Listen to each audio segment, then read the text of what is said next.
नमस्कार साथियों, मैं हूं अनुराग मिश्रा। आप लोगों का इस वीडियो क्लास में एक बार फिर से स्वागत करता हूं। साथियों, आज हम लोग जो शुरुआत करने वाले हैं या हम लोग जो पढ़ने वाले हैं वो है जीव विज्ञान यानी बायोलॉजी। और बायोलॉजी की इसमें लगभग मैं आपको देने वाला हूँ चैप्टर वाइज, लगभग मोटा मोटी देखा जाए 60 से या 65 वीडियो मैं आपको देने वाला हूँ, जिसमें आप क्या कर सकते हैं, बायोलॉजी से जुड़े हुए हर एक प्रश्न को क्या कर सकते हैं, इन वीडियो को देखने के बाद हल कर सकते हैं। और मैं बता दूं, आप किसी भी एग्जाम की तैयारी कर रहे हो, बायोलॉजी जिसमें आती हो, जैसे कि आपका यूपीएससी हो गया या फिर किसी स्टेट पीसीएस हो गया, जैसे कि बिहार पीसीएस हो गया, या फिर आप हरियाणा की बात कर लें, हरियाणा का जो पीसीएस है, उत्तर प्रदेश की बात कर सकते हैं, उत्तराखंड की बात कर सकते हैं, कहीं की भी बात कर सकते हैं जिसमें आपका बायोलॉजी आता है। या फिर मान लीजिए आप सीडीएस की तैयारी कर रहे हैं, मान लीजिए एनडीए की तैयारी कर रहे हैं, मान लीजिए आप किसी अन्य की तैयारी कर रहे हैं जिसमें बायो आ रहा है, तो आप उसको क्या कर सकते हैं, हल कर सकते हैं, आप उसको सॉल्व कर सकते हैं बहुत ही आसानी से। और ये और आसान बनाने के लिए एक और तरीका मैं आपको बता देता हूं कि आपको अगर पूर्ण लाभ लेना है इस वीडियो का, या पूरी तरह से आपको एक एक पॉइंट क्लियर करना है, तो आपको एक नोटबुक और एक पेन ले लेना है। और पेन और नोटबुक को लेने के बाद यहाँ पर जो भी मैं बोलूँ, जो भी लिखाऊं, जो भी बताऊं, वो आप नोटबुक में नोट कर सकते हैं। यदि नोटबुक में नोट आप नहीं करना चाहते हैं तो मैं आपको पीडीएफ दे दूंगा, पीडीएफ आपको नीचे लिंक दे दूंगा, वो कैसे डाउनलोड करना उसके बारे में बता दूंगा। चलिए, यह है आपका बायोलॉजी का चैप्टर नंबर 1, जिसमें हम बात करने वाले हैं सजीव तथा निर्जीवों के लक्षणों का शुरुआती तौर जानेंगे। यानी कि सजीव तथा निर्जीव हम कैसे पहचानते हैं, तो उनमें आप सजीवों की अगर बात की जाए, सजीवों में आपका आ जाता है जो प्राणी जीवित होते हैं, जो सांस लेते हैं, तो उनकी मूल जो इकाई होती है, मूल इकाई क्या हो जाती है, वो मूल इकाई जो हो जाती है वो क्या हो जाती है, वो आपकी कोशिका हो जाती है। कह सकते हैं जीवन की जो सजीव होते हैं उनकी उनकी मूल इकाई क्या होती है, आपकी कोशिका होती है। उसके बारे में यहाँ पर हम शुरुआत करेंगे, यानी कि उसके बारे में हम जानेंगे। तो कोशिका जो होती है जीवन की मूल इकाई मानी जाती है। इसमें हम कह सकते हैं cell the fundamental unit of life. कोशिका आकार, आकृति, संख्या के आधार पर जीवों में अलग अलग होती है। यहाँ तक कि किसी एक जीव के शरीर में अलग अलग अंग में अलग अलग कोशिकाएं हो सकती हैं। मान लीजिए मेरा शरीर है और मेरे शरीर में क्या है, अलग अलग शरीर में क्या है, अलग अलग कोशिकाएं पाई जाती हैं। जैसे कि आप देखेंगे त्वचा अलग होगी, आपका अगर मुंह खोलें तो अलग होगी। तो इस तरह से क्या है, यहाँ पर एक ही शरीर में अलग अलग कोशिकाएं हो सकती हैं, अलग अलग अंगों में भी। ठीक है, इसके बाद हम इसी में जानेंगे कि कोशिका को सबसे पहले खोज किसने की थी, कोशिका की, तो इसके बारे में जानेंगे। कोशिका केंद्र को खोज किसने की थी, इसके बारे में जानेंगे। कोशिका सिद्धांत यानी कि सेल थ्योरी क्या है, इसके बारे में जानेंगे। इसके बाद कोशिका सिद्धांत क्या होता है, उसके बारे में जानेंगे। इसके बाद जीव द्रव्य या प्रोटोप्लाज्म क्या होता है या इसकी खोज किसने की थी, इसके बारे में हम यहाँ पर जानने वाले हैं। ठीक है, तो ये शुरुआत करते हैं। इसके बाद शुरू करने से पहले हल्की सी मैं आपको जानकारी दे दूं कि आप यदि यहाँ से नीचे से पीडीएफ यदि लेना चाहते हैं, पेड और फ्री दोनों आपको वहाँ पर मिलेंगी। तो यहाँ पर पेड वाली लेना चाहते हैं तो वो भी आपको मिल जाएगी, फ्री वाली लेना चाहते हैं तो वो भी आपको मिल जाएगी। फ्री वाली आपको टेलीग्राम के ग्रुप से मिल जाएगी, और पेड वाली जो है वो आप हमें व्हाट्सएप पे संपर्क करके, या फिर नीचे एक लिंक दिया होगा इंस्टा मोजो का, वहाँ से आप डाउनलोड कर सकते हैं। इनको करने के बाद आप किस तरह से इस्तेमाल करना है, वहाँ पर कलर भी मिलेगी, ब्लैक एंड व्हाइट भी मिलेगी। इन सभी के लिए मैं एक अलग से वीडियो बना दूंगा। तो चलिए फिर आपका जो चैप्टर है इसको शुरू कर लेते हैं।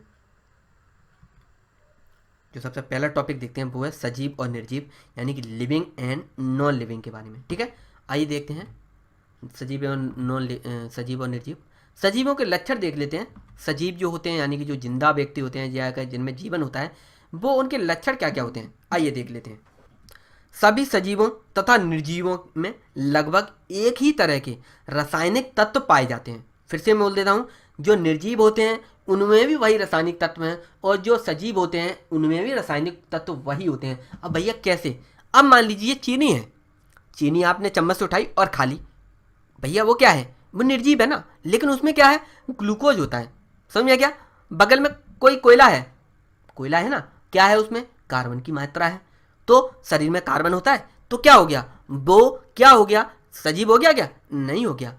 तो समझ में आ गया क्या मैंने बोला, सभी सजीवों मैं फिर से यहाँ पे दिखा दे रहा हूँ, एक सेकंड, मैंने क्या बताया, सभी सजीवों तथा निर्जीवों में लगभग एक ही तरह के रासायनिक तत्व पाए जाते हैं, क्योंकि जीवित प्राणी तथा पेड़ पौधों में रासायनिक रूप से कार्बन, हाइड्रोजन, ऑक्सीजन, नाइट्रोजन तथा अन्य तत्व मौजूद होते हैं, जो कि निर्जीवों में भी होते हैं। समझ में आ गया, जो कि निर्जीवों में मौजूद होते हैं। इसलिए जीवन की एक साधारण परिभाषा देना कि उसमें ऑक्सीजन की मात्रा होती है तो वो जीवित व्यक्ति होगा, या कहें उसमें कार्बन की मात्रा हो गया तो वो जीवित होगी। तो फिर से मैं बोलता हूँ, जीवन की एक परिभाषा देना बहुत ही मुश्किल है। इसलिए जीवधारियों के या कहें जीवित वस्तुओं के या सजीवों के कुछ लक्षण दिए गए या कहें उनमें कुछ लक्षण पाए जाते हैं, ठीक है। उसके आधार पर उन्हें सजीव या निर्जीव की श्रेणी में क्या किया जाता है, रखा जाता है, ठीक है। एक बार मैं फिर से बता देता हूँ आप लोगों को, मैंने क्या बताया, जीवन की एक साधारण परिभाषा देना बहुत ही मुश्किल है। इसलिए जीवधारियों के कुछ प्रमुख लक्षण होते हैं, उनके आधार पर उन्हें जीवित या मृत या कहें सजीव या निर्जीव में रखा जाता है। जैसे कि जीवित प्राणी होता है, उनकी कुछ संरचना होती है, काय की होती है, कोशिका की संरचना, संगठन होता है उसमें कुछ संगठन क्या, ठीक है, वो बताऊंगा आगे। उपापचय, पोषण, श्वसन, वृद्धि और विकास, संवेदनशीलता, जनन, अनुकूलन, जीवन मृत्यु चक्र और अनुक्रियता, इस तरह के कुछ इनमें सजीवों में लक्षण पाए जाते हैं। इनके आधार पर हम इन्हें सजीवों की श्रेणी में रखते हैं। चलिए सबसे पहले बात करते हैं संगठन के बारे में। तो आइए देख लेते हैं। सभी जितने भी जीव होते हैं यानी कि जो सजीव प्राणी होते हैं, उनका एक निर्धारित भौतिक तथा रासायनिक संगठन होता है जो कि अपने जनकों से प्राप्त होता है, ठीक है। इन जीवों के अणु कोशिकाओं से मिलकर बने होते हैं और उन कोशिकाओं से क्या होते हैं, ऊतकों का निर्माण होता है। इसके बाद जब ऊतक बन जाते हैं तो ऊतक से अंग का निर्माण होता है और अंग मिलकर कई सारे अंग मिलकर एक अंग तंत्र का निर्माण करते हैं। इस तरह से एक जीव की रचना होती है। यह गुण निर्जीवों में नहीं होती है। फिर से बता दो, मैंने क्या बताया, जीवों का एक निर्धारित भौतिक तथा रासायनिक संगठन होता है। जैसे मान लीजिए सांप है, वो जहरीला होता है, तो भैया अब मैं जैसे शादी कर लूँ, मैं शादी करने के बाद आप सब लोग जानते हैं, एक शादी होने के बाद मैंने एक बच्चा क्या किया, लॉन्च हुआ मेरा बच्चा, ठीक, वो मतलब लॉन्च हुआ मतलब पैदा हुआ बच्चा मेरा, और उसमें क्या सांप वाले गुण हो सकते हैं? नहीं हो सकते। वो क्या होता है, जो अपने जनक होते हैं, अब सांप का बच्चा है तो वो सांप ही रहेगा, सांप वाले गुण होंगे। अपने जन्म किससे मिले हैं, सांप से मिले हैं। कौन है उसके पापा, सांप है। अब मेरी जो बच्चे है वो सांप जैसा तो नहीं हो सकता, तो उनका निश्चित भौतिक संगठन तथा रासायनिक संगठन क्या होता है, उनका अपना एक निश्चित होता है, जो किससे मिलता है, अपने जनकों से, अपने पापा से, मम्मी से। समझ आ गया। यह गुण किसमें नहीं होता है, निर्जीवों में नहीं होता है। क्या कभी कोई चेयर होती है, बच्चा करती है क्या, कभी देखा है कि छोटा सा बच्चा चेयर का नहीं होता है, उसका कभी क्या होता है, नहीं आता है ना मजे। चलिए आइए दूसरा देखते हैं, कोशिकीय संरचना, जो कि आपका निर्जीव में नहीं होता है। जिस तरह से कोई मकान ईंट, सीमेंट, गारा, मिट्टी या अन्य किसी माल से बना होता है, या ठीक है मैं फिर से बोल दे रहा हूं, जिस तरह से कोई मकान ईंट, पत्थर, सीमेंट तथा कच्चे माल से बना होता है, उसी तरह से जो जीवित प्राणी होता है, जो जीव होता है, वह एक या कई सारी कोशिकाओं से मिलकर बना होता है। कोशिका किसी जीवित प्राणी या पेड़ पौधे की, फिर से यहाँ पर दिखा देता हूँ, कोशिका किसी जीवित प्राणी या पेड़ पौधे की संरचनात्मक तथा क्रियात्मक इकाई होती है। संरचनात्मक मतलब यानी कि जैसे मान लीजिए किसी की संरचना हुई है, यानी कि कोई बना है, तो उसकी पहली और मूल इकाई कौन सी है, कोशिका ही है। यानी कि हमारा शरीर, किसी का भी शरीर किससे बना हुआ है, किससे बना है, कोशिका से बना है। कई सारी कोशिका मिलकर एक ऊतक बनाती हैं, कई सारी ऊतक मिलकर एक अंग बनाते हैं, कई सारे अंग बनकर एक अंग तंत्र बनाकर क्या बनता है, एक पूरा शरीर बन जाता है, ठीक है। यह कोशिका संगठन होता है जो कि निर्जीवों में नहीं पाया जाता। चलिए तीसरा लक्षण देखते हैं। तीसरा लक्षण है उपापचय। उपापचय मेटाबॉलिज्म जिसको हम कह देते हैं अंग्रेजों की भाषा में, ठीक है। यह सभी क्या मेटाबॉलिज्म या उपापचय, यह सभी जीवित प्राणियों तथा पेड़ पौधों का सबसे प्रमुख लक्षण है। उपापचय किसी भी जीव की कोशिका में होने वाली रासायनिक क्रियाओं का क्या होता है, योग होता है। कोई भी जीवित प्राणी है उसकी कोशिका के अंदर जो भी क्रियाएं हो रही हैं वो क्या होता है, उनका योग होता है। इन क्रियाओं को यानी कि जो मेटाबॉलिज्म या उपापचय होता है उसको हम अलग से जानेंगे, अभी हम लक्षण जान रहे हैं, ठीक है। उपापचय को दो भागों में बांटा गया है, पहला है उपचय, दूसरा है अपचय। आइए समझते हैं। उपचय अपचय साधारण भाषा में एक होता है निर्माण करने वाला, दूसरा होता है बिगाड़ने वाला, ठीक। चलिए देखते हैं, उपचय को देखते हैं। उपचय क्या होता है, यह एक रचनात्मक या कंस्ट्रक्टिव यानी कि निर्माण करने वाला, जैसे कि मैं हूं, मेरे घर में मेरी मम्मी और मैं, मेरी मम्मी क्या कर रही हैं, मम्मी से मैंने पूछा क्या हो रहा है, उनने कहा कि उपचय क्रिया हो रही है, या कहें रचनात्मक क्रिया हो रही है। रचनात्मक को मैंने पूछा और डिटेल में कि ज़्यादा पकाओ ना, भारतीय भाषा में बताओ। तो उन्होंने कहा कि हम किसकी रचना कर रहे हैं, हम रोटी की रचना कर रहे हैं। किसके द्वारा कर रहे हैं, आटा, आटे में पानी डाला, पानी डालने के बाद उसको गूंथ के बना के रखा, उसके बाद हमने ऐसे करके रोटी बनाई। तो वो क्या कर रही हैं, ये रचनात्मक क्रिया हो रही है उनकी। क्या हो रहा है, उनका उपचय हो रहा है, वो रोटी बना के तैयार कर रही हैं। ठीक, क्योंकि फिर से मैं बोल दिया हूँ, यह रचनात्मक यानी कंस्ट्रक्टिव क्रिया है, क्योंकि इस क्रिया के द्वारा जीव द्रव्य तथा अन्य जटिल पदार्थों का क्या होता है, निर्माण होता है। जीव द्रव्य क्या होता है, कोशिका का ये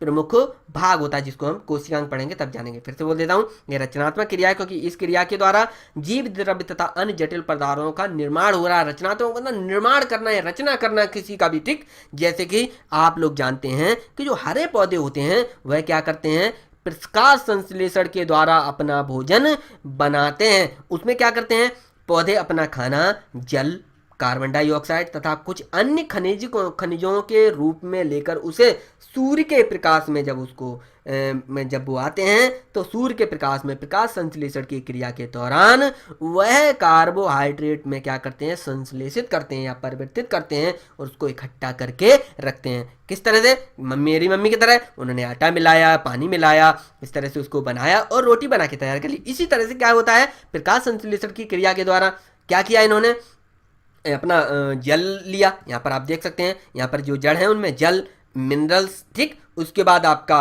कार्बन डाइऑक्साइड यानी कि CO2 और सूर्य का प्रकाश में सामने आए, सबको मिला मिलू के क्या कर दिया, प्रकाश संश्लेषण क्रिया के द्वारा इन्होंने अपना कार्बोहाइड्रेट क्या कर लिया, तैयार कर लिया, यानी कि अपना खाना बनाकर तैयार कर लिया। ठीक, चलिए संश्लेषण का भी मतलब क्या होता है, इसको हल्का से जान लेते हैं। संश्लेषण का मतलब होता है कि सरल संरचना वाले पदार्थों को मिलाकर अधिक जटिल संरचना वाले यौगिकों का निर्माण करना संश्लेषण कहलाता है।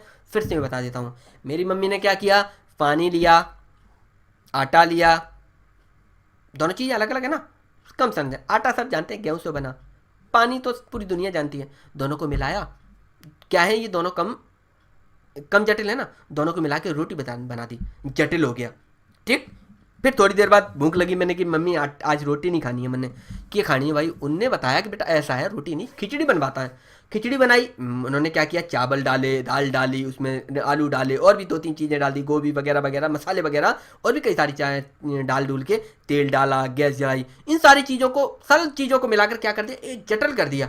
अब सब कहते भैया क्या बनाया, खिचड़ी बनाई। अब उनसे पूछे, हमने क्या कह दिया, खिचड़ी बनाई। अब क्या बताया, एक जटिल हो गया, खिचड़ी कैसा हो गया, जटिल हो गया। अब कोई हमसे पूछता है कि भैया ये जटिल कैसे है, कि भैया खिचड़ी में बहुत सारी चीज़ें पड़ी हैं, आलू पड़ा, टमाटर पड़ा, मिर्च पड़ा, हल्दी पड़ी, धनिया पड़ा, नमक पड़ा, ये क्या है, सरल चीज़ों को मिलाकर क्या बनाया, एक जटिल चीज़ बना दी। उसी तरह से समझ में आ गया, इसको क्या कहा, संश्लेषण कह दिया। ठीक, चलिए देखते हैं आगे। चलिए दूसरी क्रिया देखते हैं, अपचय। अब भैया अपचय क्या होता है, उपचय तो हमने बता दिया कि भैया उससे रचना होती है। इससे क्या होती है, इससे होती है रचनात्मक का ये उल्टा होता है।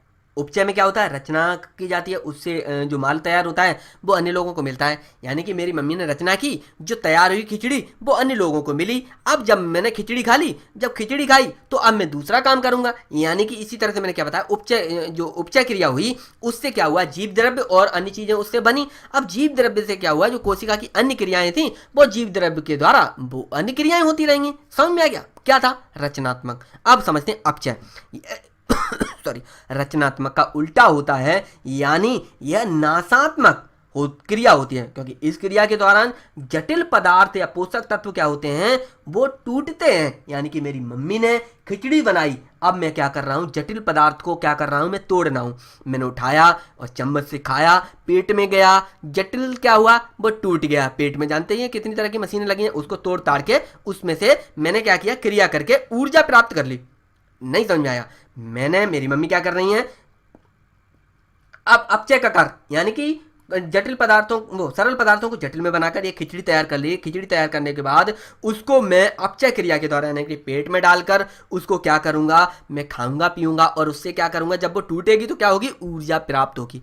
चलिए समझते हैं, यह क्रिया रचनात्मक का क्या होता है, उल्टा होता है, यानी कि नाशात्मक क्रिया होती है, क्योंकि इस क्रिया के दौरान जटिल पोषक पदार्थ टूटते हैं और इस क्रिया से ऊर्जा प्राप्त होती है या ऊर्जा की प्राप्ति हमें होती है। जैसे कि मान लीजिए जब श्वसन की क्रिया करते हैं तो उसमें कार्बोहाइड्रेट विघटित होकर विघटित होकर ऊर्जा निकालते हैं जो कि अन्य कार्बनिक पदार्थ जैसे प्रोटीन, लिपिड, न्यूक्लिक अम्ल बनाने में काम करते हैं। फिर से मैं बोल दे रहा हूँ, मैंने क्या बताया, जब सांस लेते हैं तो क्या हुआ, जो शरीर में जो कार्बोहाइड्रेट्स हैं वो क्या होता है, विघटित होता है, यानी कि टूटता है। जब टूटा तो क्या हुआ, ऊर्जा मुक्त हुई। अब जब ऊर्जा मुक्त हुई तो वो हमारे शरीर में आई, तो उस ऊर्जा से हमने क्या किया, अन्य कार्बनिक जो पदार्थ हैं जैसे प्रोटीन है, लिपिड है, न्यूक्लिक अम्ल है, उनको हमने बनाया। अब जब इनको बनाया तो इन चीज़ों के बारे में तो आप जानते हैं, तो काम की चीज़ है ही शरीर के लिए, ठीक है, समझ में आ गया। वहीं दूसरी ओर पशु भी ये काम करते हैं। पशु क्या करते हैं,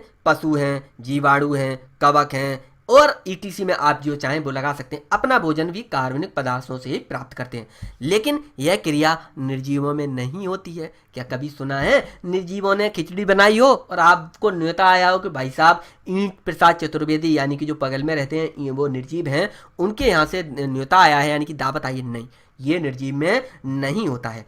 चलिए पोषण के बारे में थोड़ा सा जानकारी ले लेते हैं। पोषण क्या होता है, लक्षण है ये, अभी पोषण के बारे में बात नहीं हो रही है, लक्षणों के बारे में बात कर रहे हैं जीवधारियों के, ठीक है। हर जीवधारी को जो जीवित होता है या सजीव होता है उसको भोजन की या कहीं पोषण की आवश्यकता होती है, क्योंकि शरीर में होने वाली सभी क्रियाओं के अच्छी तरह से चलाने के लिए ऊर्जा की आवश्यकता होती है। दुनिया जानती है, बाइक खरीद लिया आपने, भैया बाइक के लिए अच्छी उसकी सारी क्रियाएं हों तो उसको क्या चाहिए, ऊर्जा चाहिए। उसको हम किस रूप में देते हैं, उसको हम पेट्रोल के रूप में देते हैं। लेकिन सजीवों का यह लक्षण थोड़ा अलग है, ठीक। तो यह ऊर्जा सभी जीवधारी भोजन के ऑक्सीकरण से हम प्राप्त करते हैं। खाना खाने की क्रिया से लेकर, जब हम ऐसे करके, मम्मी ने खिचड़ी बनाई थी थोड़ी देर पहले, अभी रखी है ठंडी, अभी खाई नहीं है मैंने, थोड़ी सी खाई है। मैंने खाना ऐसे उठाया, एक चम्मच भरी और जैसे ही मुंह में मैंने डाली, चबाना शुरू नहीं किया, जैसे ही मैंने मुंह में डाली, आपका जो पोषण का जो तरीका था या कहें पोषण की जो प्रक्रिया थी वो शुरू हो जाती है।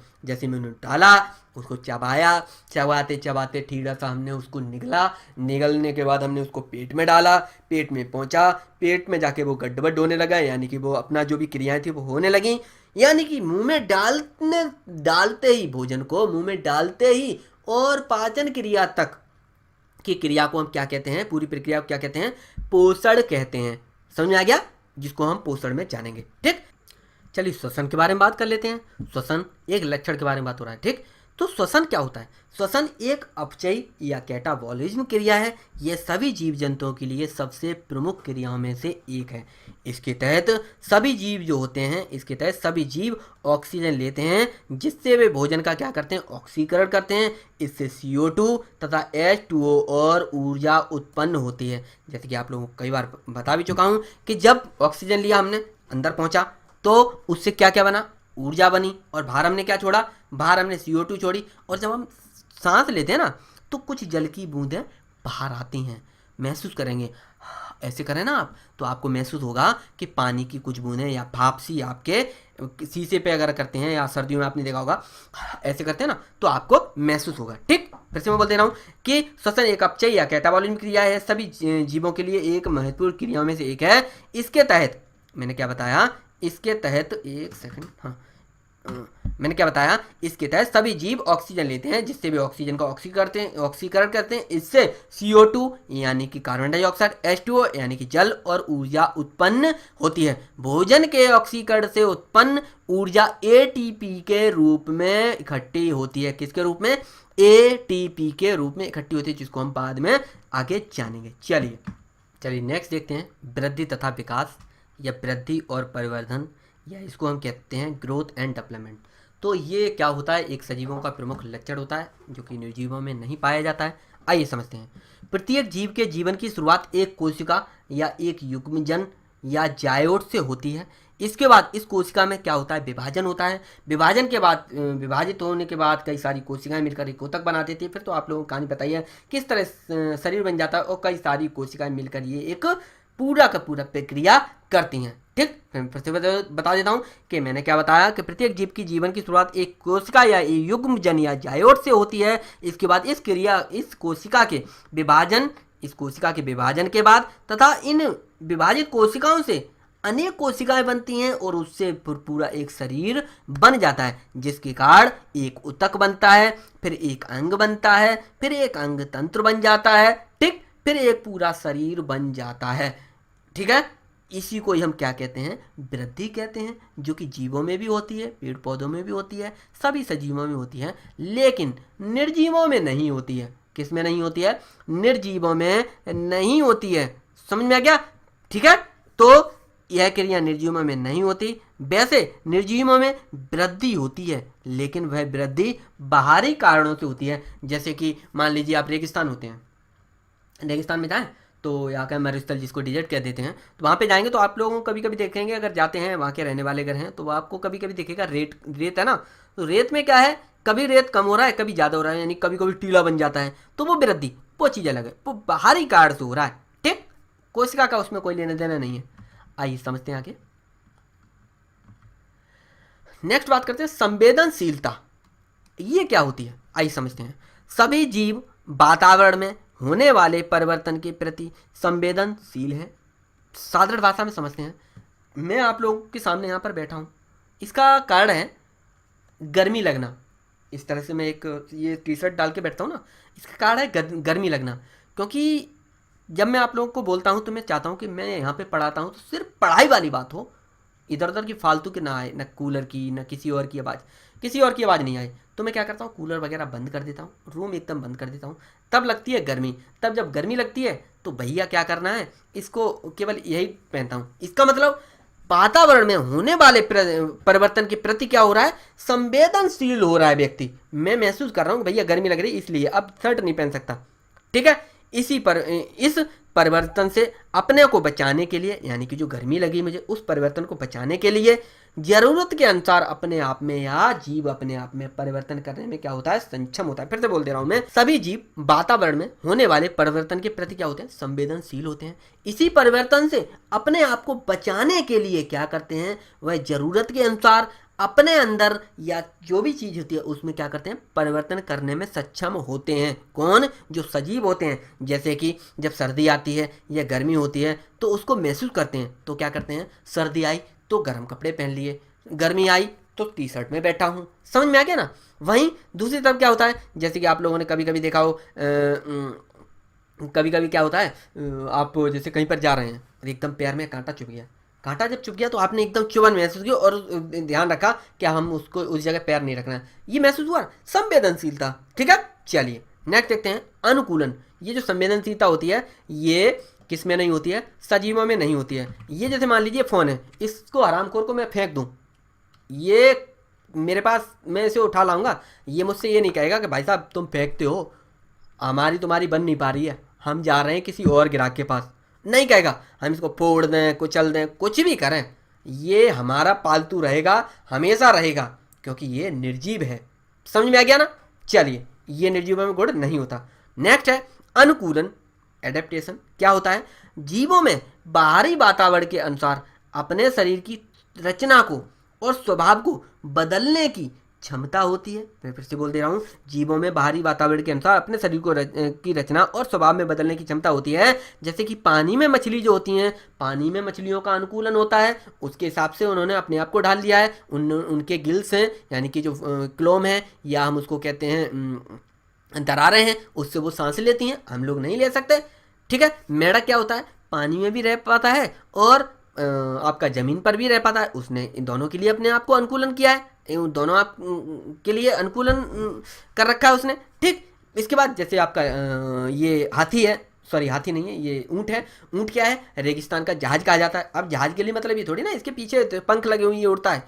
जहाज मतलब इसने अपने आप को वहाँ के लिए अनुकूल बना लिया है। ये अपने आप का बहुत सारा पानी रोक लेता है, पैर भी इसके गद्दीदार होते हैं जो रेत पे न जलें, तो इसने क्या किया, अपने आप का अनुकूलन कर लिया। इसके बाद रेगिस्तान में पैदा होने वाले जो पेड़ होते हैं वो क्या करती हैं, अपने ऊपर जो पत्तियां होती हैं वो अपने आप की पत्तियों को कम कर लेती हैं और उसके साथ ही जो उनका तना वगैरह होता है उस पर मोम की परत चढ़ा लेती है। इससे क्या होता है, उनका वाष्पोर्जन या कहें जो पानी की जो मतलब जो उसमें से जो धूप पड़ती है ना, तो भाप बनकर पानी कम उड़े, इससे उन्हें पानी की कम आवश्यकता पड़े।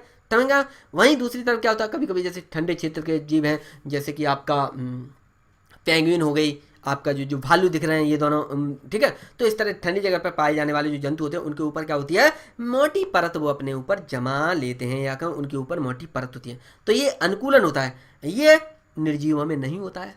भैया पानी है, ये रोज हम इसको पानी में डुबो डुबो के डालें, ये कभी भी अपने गिल्स नहीं पैदा कर सकता। ये पानी में फेंक रहा ना, मैं चाहूँगा तभी इसमें ये वाटर प्रूफ बनेगा, उससे पहले ये वाटर प्रूफ नहीं बनेगा। पानी में डाल दिया, ये कहानी खत्म इसकी। अब क्या है, इसमें अंदर ये नहीं है कि अपने आप को इस तरह बना ले कि हम पानी में खराब ना हो, मेरी कहानी खत्म ना हो, तो ये निर्जीवों में नहीं होता है। चलिए प्रजनन देख लेते हैं। प्रजनन दुनिया जानती है किस तरह से प्रजनन वाली कहानी, तो आप लोग बहुत जल्दी एकदम ज्ञान पेल देंगे, तो हम सब लोग जानते हैं। यहाँ पर देख सकते हैं ये कार्यक्रम चल ही रहा है प्रजनन वाला। चलिए देखते हैं प्रजनन या जनन या रिप्रोडक्शन, ठीक, यानी रिप्रोडक्शन। प्रोडक्ट का क्या करना, रिलॉन्च करना है। मैंने अभी थोड़ी देर पहले बताया कि इसको लॉन्च किया मैंने अभी, जैसे मेरी शादी हुई, शादी होने के बाद मैंने, आप लोग क्रिया तो पता ही है, उसके बाद मेरा एक बच्चा क्या हुआ, लॉन्च हुआ, तो उसको क्या कहा, रिप्रोडक्शन किया मैंने, ठीक। चलिए देखते हैं प्रत्येक जीव अपने जैसी संतान उत्पन्न करने में, ठीक है, क्या होता है, सक्षम होता है। फिर से बोल रहा हूँ, प्रत्येक जीव अपनी जैसी संतान उत्पन्न करते हैं, चाहे वो लैंगिक हो चाहे वो अलैंगिक हो, कैसा भी हो, लेकिन वो अपने जैसी संतान पैदा करते हैं। ये अपनी वंश वृद्धि करने की क्षमता रखते हैं, बल्कि जो निर्जीव होते हैं इस तरह की क्षमता नहीं रखते। ये फोन रखा है, ये एक रखा है, इसको 2 करोड़ साल तक भी ऐसे ही रखा रहने दो, तो भी इसमें न ये बच्चा करेगा, न इसमें कोई जनन होगा, न प्रजनन होगा, कुछ नहीं होगा। इसमें कोई फीलिंग्स नहीं है, ये कुछ नहीं कर पाएगा, ये ऐसा का ऐसा ही रहेगा। ये नहीं कि हमने ऐसे रख दिया अब 1 के 2 हो जाएं। जैसे छोटा था मैं, तो छोटे पे वो जो नहीं बुक्स वगैरह होती हैं, ये इस तरह की जो बुक्स वगैरह होती हैं, बुक्स में जो मुर्गे का पंख होता था, मुर्गे का पंख लाकर उसमें बुक्स में रख देते थे। तो बुक्स में जब मुर्गे का पंख रखते थे तो उसमें खड़िया डालनी पड़ती थी, चौक जिसको बोलते हैं, चौक डालनी पड़ती थी। तो ये कहते थे बच्चा कर देती है ये, मतलब जनन हो जाता है, 1 से 2 हो जाते हैं। तो वो मतलब फार्मूला में आज तक समझ में नहीं आया कि 1 से 2 कैसे हुए। तो ये विचित्र कहानी है। वैसे ही जो निर्जीव होता है उनमें जनन नहीं होता है। चलिए नेक्स्ट देखते हैं अनुक्रिया। अनुक्रिया क्या होती है, सभी जीव उद्दीपन या कहें भाव के प्रति क्या करते हैं, अनुक्रियाशील होते हैं।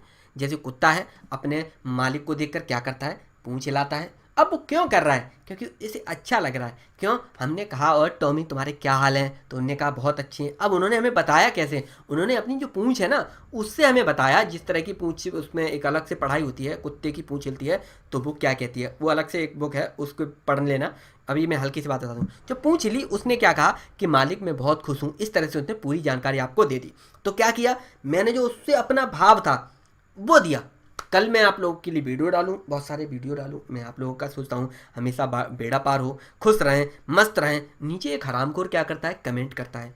मैंने क्या आया, गुस्सा आया, मैंने उसके प्रति क्या की, क्रिया के प्रति अनुक्रिया की, ठीक है। तो क्या किया हमने, उसको तुरंत ब्लॉक कर दिया।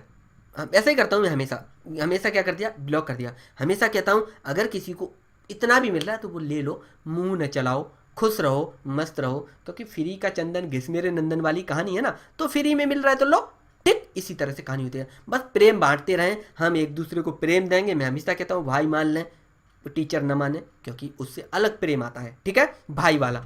चलिए समझ में आ गया। तो क्या होते हैं, ये निर्जीवों में नहीं होती है, ठीक। मैं इसे कभी कम चलाऊं या ज़्यादा चलाऊं, ये मेरे साथ किसी भी तरह का कोई व्यवहार नहीं करेगा। मैं किसी से पड़ोसी हूं, उससे थोड़ा सा ज़्यादा बात करूं, उनसे अच्छे से बात करूं, बहुत सारा ज्ञान पेलूं, उन्हें अच्छा लगेगा। और जब भी वो कभी मिलेंगे तो दूर से ही करेंगे, और भाई साहब कैसे हैं, क्या हुआ, ये एकदम भाव है मेरा।